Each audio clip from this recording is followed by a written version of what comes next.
Muy buenas noches, sean todos bienvenidos a los libros de la casa. Como se dan cuenta por el encabezado, estamos haciendo un pequeño cambio. Y es que vamos a hacer un recorrido día a día por diferentes países del mundo. Y vamos a arrancar con Sudamérica. Entonces, el primero de los países va a ser el más grande de los países sudamericanos por extensión, me refiero a Brasil. Y concretamente, hoy me gustaría compartir con ustedes un cuento de quien es considerado una de las mayores y más importantes voces de la literatura de Brasil.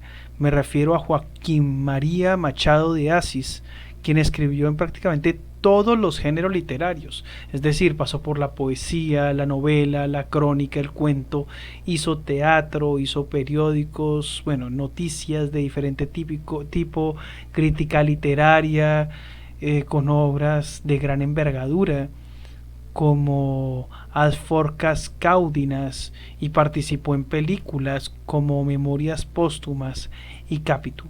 Sin dar más largas al asunto, me gustaría compartir con ustedes un cuento de Joaquín Machado que se llama El reloj de oro y dice de la siguiente manera. Ahora contaré la historia del reloj de oro. Era un gran cronómetro, perfectamente nuevo, que pendía de una elegante cadena. Luis Negreiros tenía toda la razón para quedarse boquiabierto cuando vio el reloj en casa. Un reloj que no era suyo, ni podía ser de su mujer. ¿Sería ilusión de sus ojos? No, no lo era. Allí estaba el reloj sobre la mesa de la alcoba, mirándolo, tal vez tan espantado como él del lugar y la situación. Clariña no estaba en la alcoba cuando Luis Negreiros entró en ella. Se había quedado en la sala, hojeando una novela sin corresponder mucho ni poco al beso con que el marido la saludó en el momento de su entrada. Era una linda muchacha, esta Clariña, si bien un tanto pálida, o quizás por ello mismo. Era pequeña y delgada, de lejos parecía una niña. De cerca, quien le mirase los ojos vería bien que era una mujer como pocas. Estaba blandamente reclinada en el sofá, con el libro abierto y los ojos en el libro. Los ojos apenas, porque su pensamiento no sé con certeza si estaba en el libro o en alguna otra parte. En todo caso, parecía ajena al marido y al reloj. Luis Negreiros se apoderó del reloj con una expresión que no me atrevo a describir. Ni el reloj ni la cadena eran suyos, tampoco de alguno de sus conocidos. Se trataba de una charada. Luis Negreiros gustaba de las charadas y tenía fama de descifrarlas hábilmente, pero gustaba de charadas en las revistas y en los periódicos, charadas palpables y cronométricas y sobre todo sin clave final, no eran del aprecio de Luis Negreiros. Por este motivo, y otros que son obvios, comprenderá el lector que el esposo de Clariña se dejara caer en una silla, se mesara con rabia los cabellos, golpeara el suelo con el pie y arrojara sobre la mesa el reloj y la cadena. Terminada esta primera manifestación de furor, Luis Negreiros tomó de nuevo los fatales objetos y de nuevo los examinó. Quedó en las mismas. Cruzó los brazos durante algún tiempo y reflexionó sobre el caso. Interrogó todos sus recuerdos y concluyó al fin que, sin una explicación de Clariña, cualquier actitud sería errada y precipitada. Fue a hablar con ella. Clariña acababa en ese momento de leer una página y pasaba la hoja con el aire indiferente y tranquilo de quien no se ocupa de descifrar charadas de cronómetro. Luis Negreiros la encaró y sus ojos parecían dos relucientes puñales. ¿Qué tienes?, preguntó la muchacha con esa voz dulce y suave que todo el mundo admiraba en ella. Luis Negreiros no respondió a la pregunta de su mujer. La miró durante un rato. Después dio 2 vueltas por la sala, paseándose la mano por los cabellos. Así que la joven le preguntó de nuevo: ¿qué tienes? Luis Negreiros se paró frente a ella. ¿Qué es esto?, dijo sacando del bolso el fatal reloj y poniéndoselo delante de los ojos. ¿Qué es esto?, repitió con su voz de trueno. Clariña se mordió los labios y no respondió. Luis Negreiros permaneció algún tiempo con el reloj en la mano y los ojos en la mujer, la cual tenía los suyos en el libro. El silencio era profundo. Luis Negreiros fue el primero en romperlo, tirando estrepitosamente el reloj contra el suelo y diciendo enseguida a su esposa: «Vamos, ¿de quién es este reloj?». Clariña levantó lentamente los ojos hacia él, los bajó después y murmuró: «No sé». Luis Negreiros hizo un gesto de agresión. Se contuvo. La mujer se levantó, tomó el reloj y lo puso sobre una mesa pequeña. No pudo controlarse Luis Negreiros. Avanzó hacia ella y, asegurándole con fuerza las muñecas, le dijo: «¿No me responderás, demonio? ¿No me explicarás este enigma?». Clariña hizo un gesto de dolor y Luis Negreiros de inmediato le soltó las muñecas ya enrojecidas. En otras circunstancias es probable que Luis Negreiros hubiese caído a sus pies pidiéndole perdón por haberla maltratado. En aquel momento ni le pasó por la mente. Dejándola en medio de la sala, se puso a caminar de nuevo, siempre agitado, deteniéndose de vez en cuando como si meditara algún suceso trágico. Clariña abandonó la sala. Poco después un esclavo vino a decir que la mesa estaba servida. «¿Dónde está la señora?». «No lo sé, señor». Luis Negreiros fue a buscarla. La encontró en la salita de costura, sentada en una silla baja, sollozando con la cabeza entre las manos.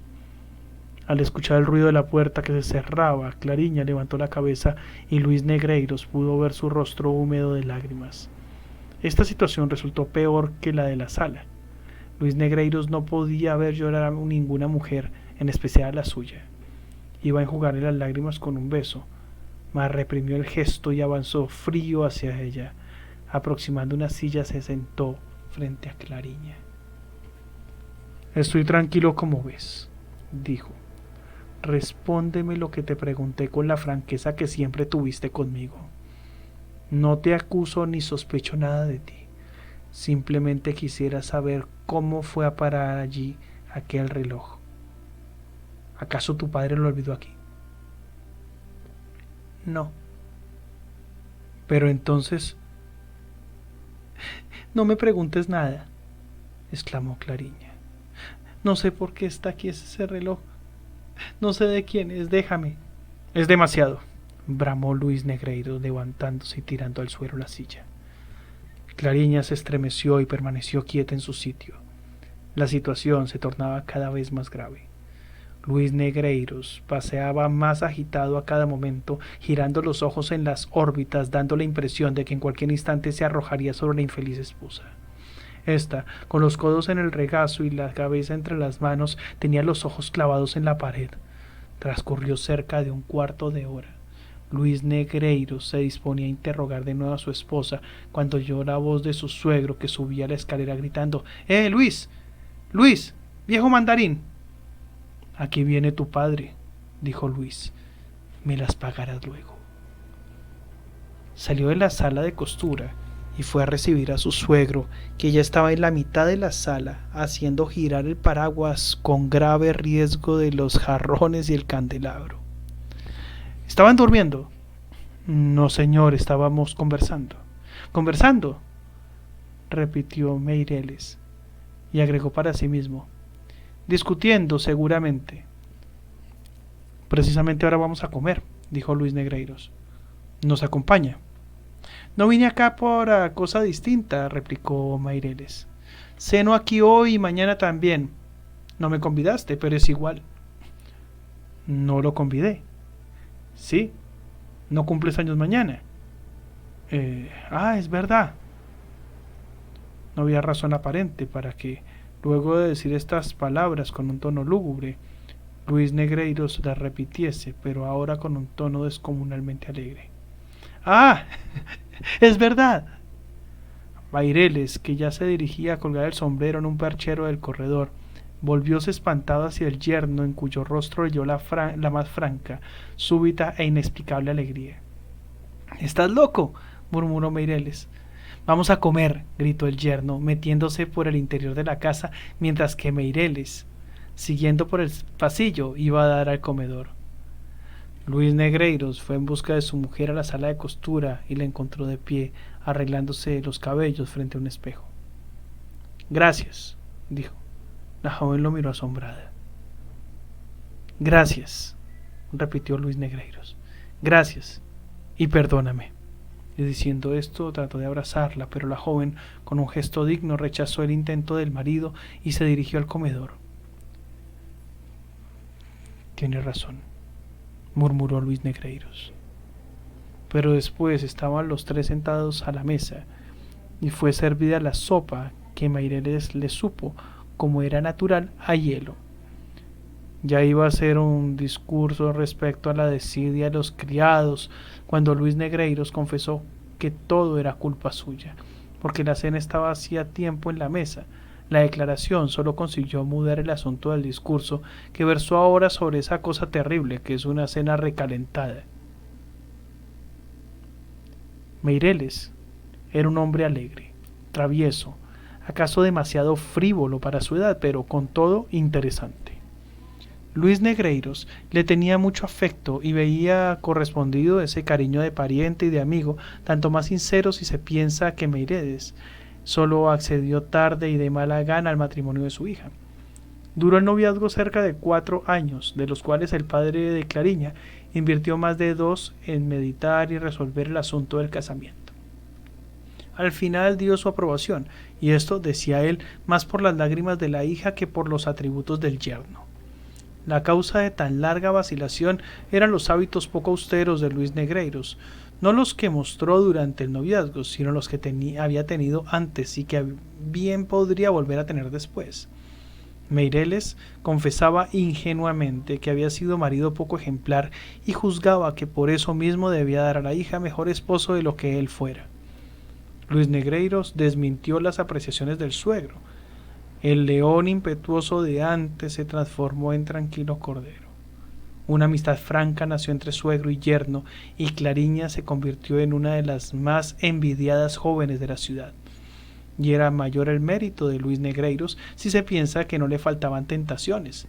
El diablo se metía a veces en la piel de algún amigo e iba a convidarlo a recordar buenos tiempos. Pero Luis Negreiros respondía que se había retirado a buen puerto y no quería arriesgarse otra vez a las tormentas del alto mar. Clariña amaba tiernamente al marido y era la más dócil y afable criatura que por entonces respiraba el aire fluminense. Nunca había existido disgusto entre ellos. La limpidez del cielo conyugal era siempre la misma y parecía mostrarse duradera. ¿Qué mal destino sopló allí la primera nube? Durante la cena, Clariña no pronunció palabra, o dijo pocas, y aun así las más breves y frías. Están de riña, no hay duda, pensó Meireles, al ver la pertinaz mudez de su hija, y la ofendida es solo ella, porque él parece estar muy alegre. Luis Negreiros, en efecto, se deshacía en agrados, mimos y cortesías con su mujer, que ni siquiera lo miraba de frente. El marido se exasperaba ya con la presencia del suegro, ansioso de estar a solas con la esposa para la reconciliación final. Clariña no parecía compartir ese deseo. Comió poco y 2 o 3 veces se le escapó del pecho un suspiro. Ya puede verse que la cena, a pesar de los esfuerzos, no era como la de los otros días. Meireles, sobre todo, se sentía molesto, aunque en ningún modo recelaba un problema mayor. Su opinión era que sin riñas no se aprecia la felicidad, como no se aprecia el buen tiempo sin tempestades. Con todo, las riquezas de la hija siempre conseguían quitarle la tranquilidad. A la hora del café, Meireles propuso que se fueran los 3 al teatro. Luis Negreiros aceptó la idea con entusiasmo. Clariña rehusó secamente. No te entiendo hoy, Clariña, dijo el padre con impaciencia. Tu marido está alegre y tú pareces abatida y preocupada. ¿Qué tienes? Clariña no respondió. Luis Negreiros, sin saber qué decir, se dedicó a hacer bolitas con las migas de pan. Meireles se encogió de hombros. Allá se entiendan ustedes, dijo. Si mañana, a pesar del día que es, continúan así, les prometo que no han de verme ni la sombra. Ay, no, tiene que venir, empezó a decir Luis Negreiros, pero fue interrumpido por su mujer, que rompió a llorar. La cena acabó así, triste y enfurruñada. Meireles pidió una explicación al yerno y éste comprendió que se lo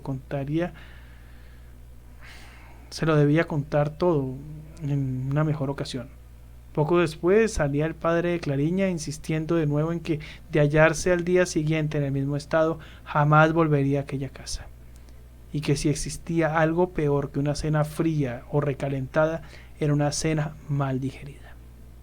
Este axioma valía tanto como el de Boileau, pero nadie le prestó atención. Clariña se marchó a su cuarto. El marido, luego de despedir al suegro, fue en su busca. La encontró sentada en la cama, con la cabeza sobre una almohada y sollozando. Luis Negreiros, arrodillándose ante ella, cogió entre las suyas una de sus manos. Clariña, dijo, perdóname todo. Ya sé la explicación del reloj. Si tu padre no me hubiera hablado de venir mañana, no hubiera sido capaz de adivinar que el reloj era tu regalo de cumpleaños. No me atrevo a describir el soberbio gesto de indignación con que la joven se levantó al oír estas palabras de su marido. Luis Negreiros la miró sin comprender nada. La joven no dijo una sola sílaba. Salió del cuarto y dejó al infeliz consorte más confuso que nunca. ¿Pero qué enigma es este?, se preguntaba a sí mismo Luis Negreiros. Si no era un regalo de cumpleaños, ¿qué explicación puede tener el reloj? La situación volvió a ser la misma de antes de la cena. Luis Negreiros tomó la resolución de descubrir todo aquella noche. Pensó sí que era preciso reflexionar maduramente sobre el caso y hallar una resolución que fuese decisiva. Con este propósito se recogió en el gabinete y allí repasó todo lo que había pasado desde su regreso a casa. Pensó fríamente todas las razones, todos los incidentes y buscó reproducir en su memoria las expresiones del rostro de la joven a lo largo de aquella tarde. El gesto de indignación y repulsa cuando él quiso abrazarla en la sala de costura estaban a favor de ella, pero el ademán con que se mordió los labios en el momento en que él le mostró el reloj, las lágrimas en la mesa y sobre todo el silencio que mantenía respecto a la procedencia del fatal objeto, todo eso hablaba en contra de la joven. Luis Negreiros, después de mucho meditar, optó por la más triste y deplorable de las hipótesis. Una idea mala empezó a clavársele en el alma como un estilete y tan hondo penetró que se adueñó de él en pocos instantes. Luis Negreiros era hombre colérico cuando la ocasión lo pedía. Profirió 2 o 3 amenazas, salió del gabinete y fue a enfrentarse con la mujer. Clariña se había recogido de nuevo en su cuarto. La puerta estaba sin seguro. Eran las 9 de la noche. Una pequeña lamparilla daba luz escasa al aposento. La joven estaba como antes sentada en la cama, pero no lloraba. Tenía los ojos fijos en el suelo. No intentó siquiera levantarlos cuando sintió entrar a su marido. Un momento de silencio. Luis Negreiros fue el primero en hablar. Clariña, dijo, este es un momento solemne. ¿Me responderás a lo que te pregunto desde esta tarde? La joven no respondió. Piénsalo, Clariña, continuó el marido. Puede estar en riesgo tu propia vida.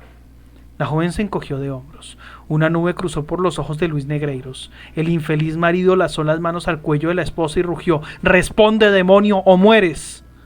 Clariña soltó un grito. «¡Espera!», dijo. Luis Negreiros retrocedió.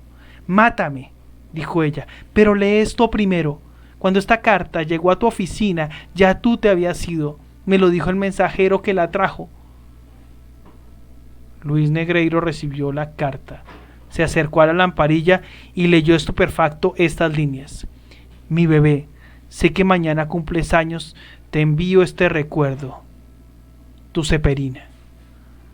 Así acabó la historia del reloj de oro.